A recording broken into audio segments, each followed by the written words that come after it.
Honourable Senator Wallin.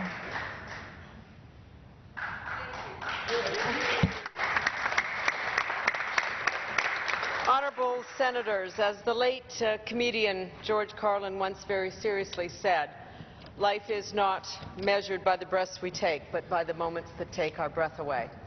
And this is one such moment. The burden of our responsibility collectively and as individuals is weighty but welcome. And we would not be here if we were not up for the challenge. I was speaking with my mother the other day and I asked what she was doing, and she said, "I'm rereading your biography." Trying to figure out, she said, how my daughter wound her way from Wadena, Saskatchewan to the Senate of Canada. I told her to put down the book, look across the room at my father, and that he should do the same toward her, and they would both see the reason that I stand here today. My family helped me set my moral compass. My father inspired curiosity, encouraged me to look things up. It was always about doing your homework. It was a show of respect, he said, and a lesson that served me well in the thousands of interviews and encounters I've had over the years.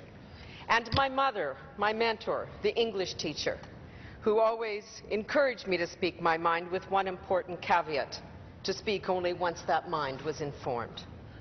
I promise you, colleagues, I will always try to meet my mother's standard. But perhaps the most single important of life's lessons they taught was this, and they did so by deed, not word, and it is my shorthand, not theirs. Character always trumps genius. Simply put, you can be smart, but if you are not kind and decent, fair and generous when it is difficult to do so, then all the brains in the world are for naught. We need compassion and concern, instinct and intuition. Families impart such values, and communities let you practice them. I have come to truly appreciate that what happens at the beginning of our lives profoundly shapes and determines almost everything that follows. In small-town Saskatchewan, we lived in the Legion Hall. We lived life in the church basement and at the curling rink. Everybody baked and grew a garden, and our dads hunted and we ate what they killed. Small towns represented a special kind of freedom in my era because there were no strangers to fear. We learned tolerance and accommodation. You must play well with others in a small town because people are your neighbors for a lifetime. In a city, a community of strangers, you can ignore the outstretched hand, probably with impunity.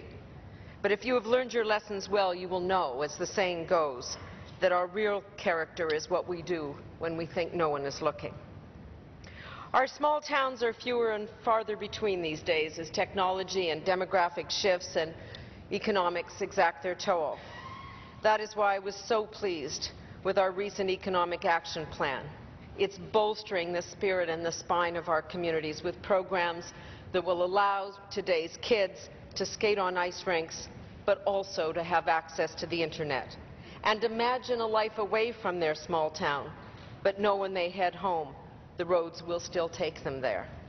They will learn what community spirit is all about. It is such a special honor being a senator representing Saskatchewan. The people who built my province were brave and fearless and resilient and had a work ethic beyond belief. They transformed a bald, harsh prairie into farms and towns and cities, into real communities. They built railways and roads and stores and theatres, and they even invented a wheat that grew faster because the summer was so short. They carved out a society and offered a vision of what could be, all the while instilling in each of us a desire to build for the next generation what they had left us, a legacy. As a former premier once said, Saskatchewan takes on and completes 2 world-scale mega projects every single year, seeding and harvest. And today we are also the world's largest producer of uranium and supply 1/3 of the world's potash, and we produce so much oil and gas that energy truly is our trump card. We have coal and copper and zinc and lentils and mustard and peas and, yes, even diamonds, and we still have 45% of Canada's arable farmland. The world's food basket has become the commodity superstore. The Globe and Mail went on to declare Saskatchewan the new IT province, the place to be, to live, to work, to invest, and now even the place to stay or to come home to. It is our time. By encouraging education, entrepreneurship and innovation, we can leverage the success of today into security for the succeeding generations. Saskatchewan has joined the club of have provinces because with prudent behaviour, we will continue to outperform national averages for growth despite all of the turmoil that surrounds us. As a daughter of Saskatchewan, I am proud of where we are headed and how we are getting there. And Canadians are an incredibly creative and innovative people. Who else would have built this great East-West act of faith, known as Canada, against all odds and against the seductive tug and pull of the natural north-south trade routes? There was not a day that went by when I was Consul General in New York that I was not thankful for the free trade agreement, because it offered a way for us to at least manage or negotiate our differences, although we didn't always settle them. But in a relationship as large and as complex as the one we have with America, there will always be disagreements, but when we disagree, we must do so agreeably. That said, getting along doesn't always mean going along, but a relationship is not a zero-sum game. We are not enhanced by diminishing them. Their loss is not our gain, and we do not grow in spite of them, but because of our proximity to them. It is also true that this relationship is asymmetric, but it does not imply that we are subservient, just smaller. We don't need to be so defensive or fearful.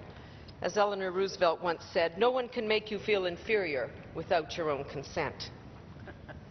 But Canada and the U.S. must work together to meet the challenges of globalization, to fight the protectionism we see, and to survive together the economic crisis that we are experiencing.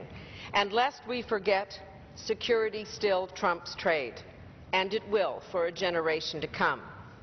Our borders are much thicker post 9/11, and our land crossings are often choke points, hurting productivity and competitiveness and trade.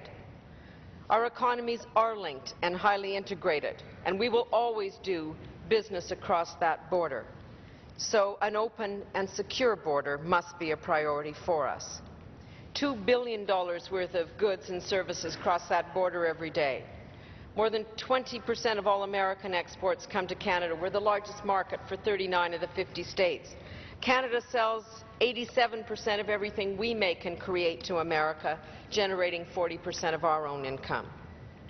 And we do more trade as a country with the head office of Home Depot in Atlanta, Georgia, than we do with the country of France. This is a powerful relationship.